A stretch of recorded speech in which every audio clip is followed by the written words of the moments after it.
நேற்று தமிழ்நாட்டில் ஒரு படம் மிகப்பெரிய நம்பரை வந்து கலெக்ட் பண்ணியிருக்கு. ஸோ அது என்ன படம் அப்படிங்கிறத இந்த வீடியோவில் நீங்கள் பார்க்கும்போது கண்டிப்பாக உங்களில் நிறைய பேர் ஷாக் ஆகிடுவீங்க. அது என்ன அப்படிங்கிறத இந்த வீடியோவில் பார்ப்போம்.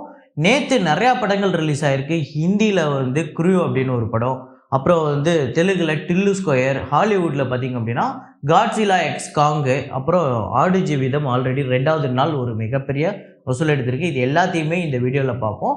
அப்புறம் தமிழ்நாட்டில் அந்த டாப் 5 இது இல்லாமல் நேற்று நிறையா தமிழ் படங்கள் கிட்டத்தட்ட ஒரு 7 தமிழ் படம் ரிலீஸ் ஆகிருக்கு. அந்த படங்களோட நிலைமை என்னங்கிறது பார்ப்போம். ஸோ வீடியோக்குள்ளே போகிறதுக்கு முன்னாடி நம்ம சேனலை நீங்கள் சப்ஸ்கிரைப் பண்ணல அப்படின்னா பண்ணிவிடுங்க. பக்கத்தில் இருக்க பெல் ஐக்கனோட ப்ரெஸ் பண்ணிவிடுங்க. வாங்க வீடியோக்குள்ளே போகலாம்.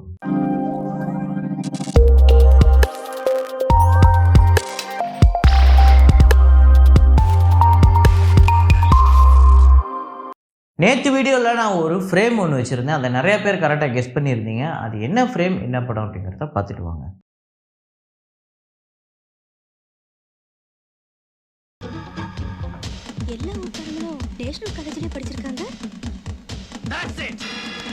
ஆமாங்க, பார்த்த உடனே அடுத்த செகண்டே நம்மளால் சொல்லக்கூடிய அளவுக்கு ஒரு ஈஸியான ஃப்ரேம் தான். ரமணா தான் அந்த நேஷ்னல் காலேஜில் படித்த அந்த ரெக்கார்டை அந்த கம்ப்யூட்டரில் வந்து நம்ம யூகிசி தேடி எடுக்கும்போது அதுதான் நேற்று நம்ம ஃப்ரேமாக வச்சுருக்கோம். இதை கரெக்டாக கெஸ் பண்ண முதல் 5 பேர் கிஷோர் அப்படிங்கிறவர், திருப்பதி திம்மராயன், அப்புறம் செல்வகுமார், சோலோ ஹண்டர் ராஜா, அப்புறம் சந்தோஷ் த பாஸ். இந்த 5 பேர் தான் முதல்ல கரெக்டாக கெஸ் பண்ணியிருக்காங்க. இன்றைக்கி ஒரு சாங்கு, சின்ன மியூசிக்கு இல்லைனா லிரிக்ஸு எந்த அளவுக்கு காப்பிரைட் நம்மளுக்கு வரலையோ அந்த அளவுக்கு போடுறேன். இது என்ன படமாக இருக்கும் அப்படிங்கிறத நீங்கள் கெஸ் பண்ணுங்கள். இது ரொம்ப கஷ்டமாக மேபி இருக்கலாம். ஆனால் உங்களை சில பேர் இந்த மாதிரி ரொம்ப கஷ்டமான கேள்விக்குமே பதில் சொல்லியிருக்கீங்க. அந்த ஆடியோவை கேளுங்க, அது என்ன படம் அப்படிங்கிறத கெஸ் பண்ணுங்க.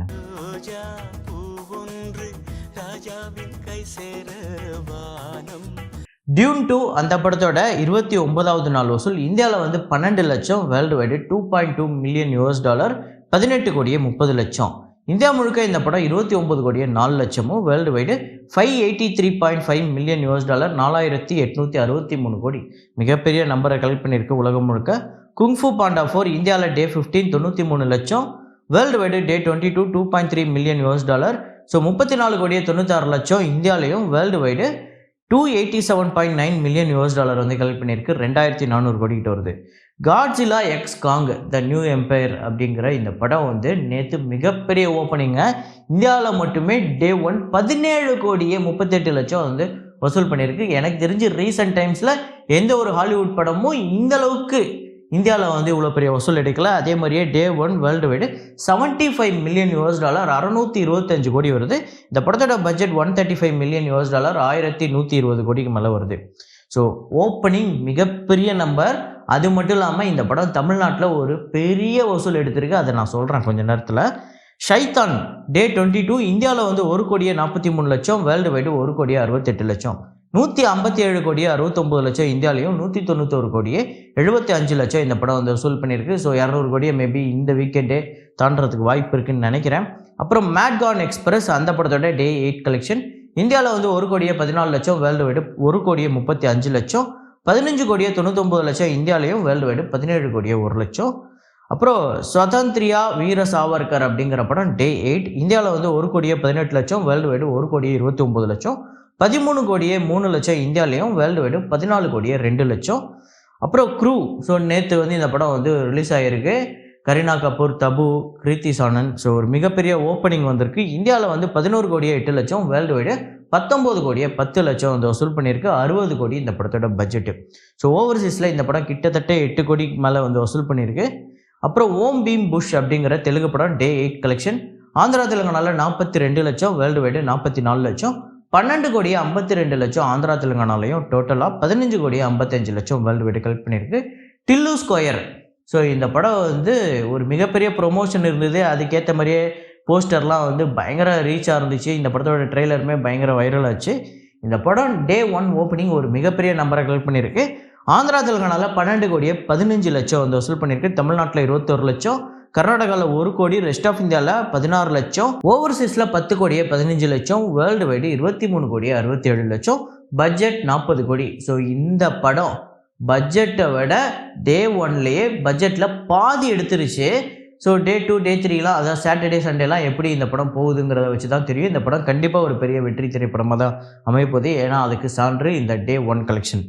யுவா அப்படிங்கிற கன்னட திரைப்படம் டே 1 கர்நாடகாவில் 4 கோடி 5 லட்சம், வேர்ல்டு வைடு 5 கோடி 15 கோடி இந்த படத்தோட பட்ஜெட்டு. ஸோ இந்த படமே ஓப்பனிங் நல்லா தான் இருக்குது. இந்த பட்ஜெட்டுக்கு பார்க்கும்போது இந்த ஓப்பனிங் பெரிய ஓப்பனிங் தான். அப்புறம் பிரேமலு 50வது நாள் வசூல். எனக்கு தெரிஞ்சு 50வது நாள் வசூல் ரீசெண்ட் டைம்ஸில் நம்ம எதுவும் பார்க்கல. ஸோ 50வது நாள் வசூலுமே நல்லா போய்கிட்டு இருக்குது. 25 லட்சம் கேரளாவில், 13 லட்சம் தமிழ்நாட்டில், 7 லட்சம் ஆந்திரா தெலுங்கானாவில், வேர்ல்டு வைடு 51 லட்சம். ஆந்திரா தெலுங்கானாவில் வேறு படங்கள்லாம் இல்லாதப்போ பிரேமலுவை பார்த்துருந்தாங்க. இப்போ அவங்களுக்கு படம் வந்தோடனே நம்ம பிரேமலுவை தள்ளி விட்டாங்க. ஏன்னா அதுக்கு முன்னாடி வரையுமே 40 லட்சம் 30 லட்சம் அப்படி வசூல் பண்ணிக்கிட்டு இருந்தது. இப்போ 7 லட்சத்துக்கு போயிட்டு அதுக்கு அடுத்ததாக கேரளாவில் 70 கோடியே 98 லட்சம், தமிழ்நாட்டில் 5 கோடியே 6 லட்சம், ஆந்திரா தெலுங்கானாவில் 11 கோடியே 2 லட்சம், வேர்ல்டு வைடு 126 கோடியே 52 லட்சம் இந்த படம் வந்து வசூல் பண்ணியிருக்கு. அப்புறம் மஞ்சுமல் பாய்ஸ் 37வது நாள் வசூல். கேரளாவில் 22 லட்சம், தமிழ்நாட்டில் 29 லட்சம், வேர்ல்டு வைடு 58 லட்சம் இந்த படம் வந்து வசூல் பண்ணியிருக்கு. 74 கோடியே 1 லட்சம் கேரளாலையும், தமிழ்நாட்டில் 60 கோடியே 3 லட்சமும், வேர்ல்டு வைடு 215 கோடியே 74 லட்சம் வந்து வசூல் பண்ணியிருக்கு. அப்புறம் ஆடு ஜீவிதம் அந்த படத்தோட டே 2 கலெக்ஷன். கேரளாவில் 4 கோடியே 89 லட்சம், தமிழ்நாட்டில் 88 லட்சம், ஆந்திரா தெலுங்கானாவில் 42 லட்சம், கர்நாடகாவில் 65 லட்சம், ரெஸ்ட் ஆஃப் இந்தியாவில் 41 லட்சம், ஓவர்சீஸில் 8 கோடியே 20 லட்சம். வேர்ல்டு வைடு இந்த படம் டே 2மே 15 கோடிக்கு மேலே வந்து வசூல் பண்ணியிருக்கு. 15 கோடியே 45 லட்சம். அப்புறம் கேரளாவில் இந்த படம் 10 கோடியே 72 லட்சமும், தமிழ்நாட்டில் 1 கோடியே 84 லட்சம், ஆந்திரா தெலுங்கானாவில் 90 லட்சம், கர்நாடகாவில் 1 கோடியே 56 லட்சம், ரெஸ்ட் ஆஃப் இந்தியாவில் 70 லட்சம், ஓவர்சீஸில் 14 கோடியே 69 லட்சம், வேர்ல்டு வைடு 30 கோடியே 41 லட்சம் இந்த படம் வந்து வசூல் பண்ணியிருக்குங்க. 2 நாளில் ஒரு மிகப்பெரிய வசூல்.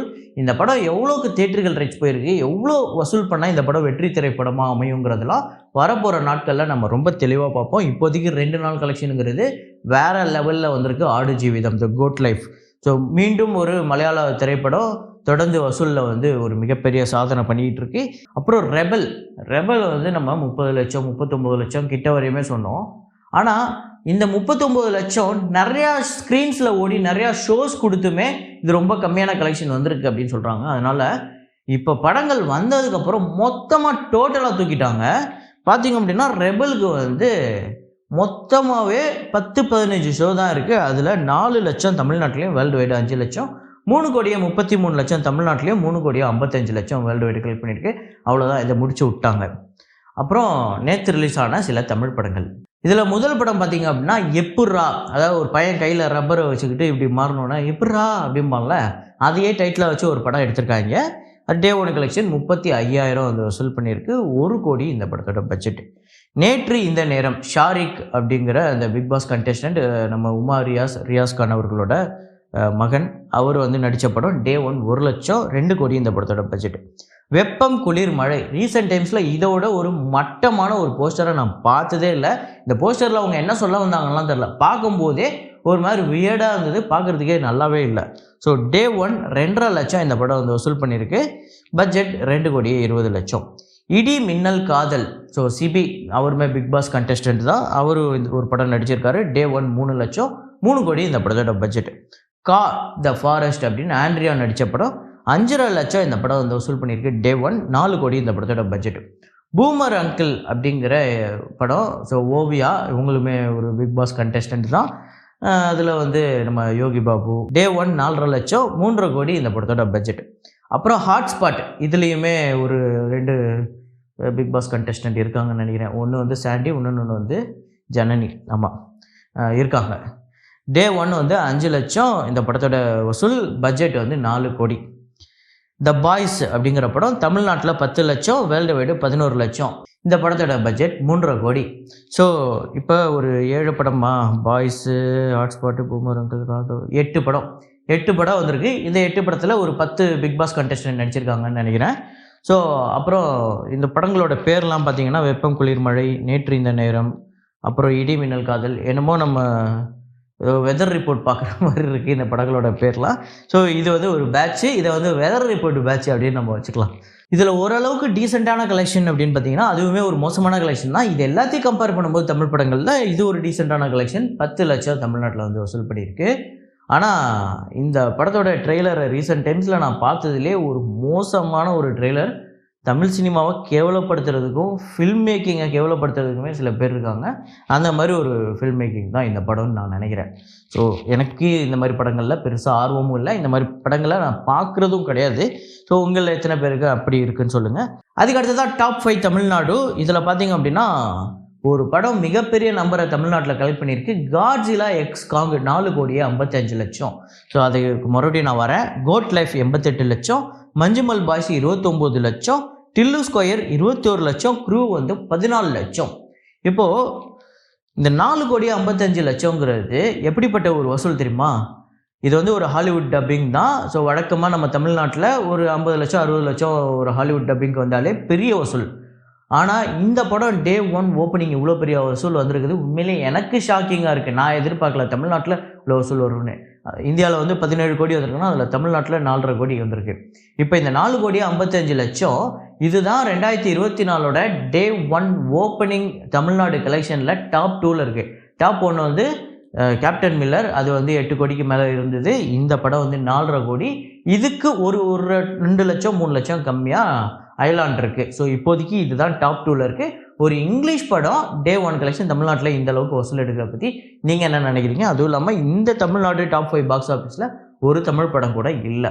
ஆனால் இந்த காட்ஜிலா எக்ஸ் காங்கு, அப்புறம் வந்து கோட் லைஃப் 88 லட்சம், டில்லு ஸ்கொயர் 21 லட்சம் வந்திருக்கு. இதெல்லாம் பற்றி நீங்கள் என்ன நினைக்கிறீங்க அப்படிங்கிறத கமெண்ட்டில் போடுங்க.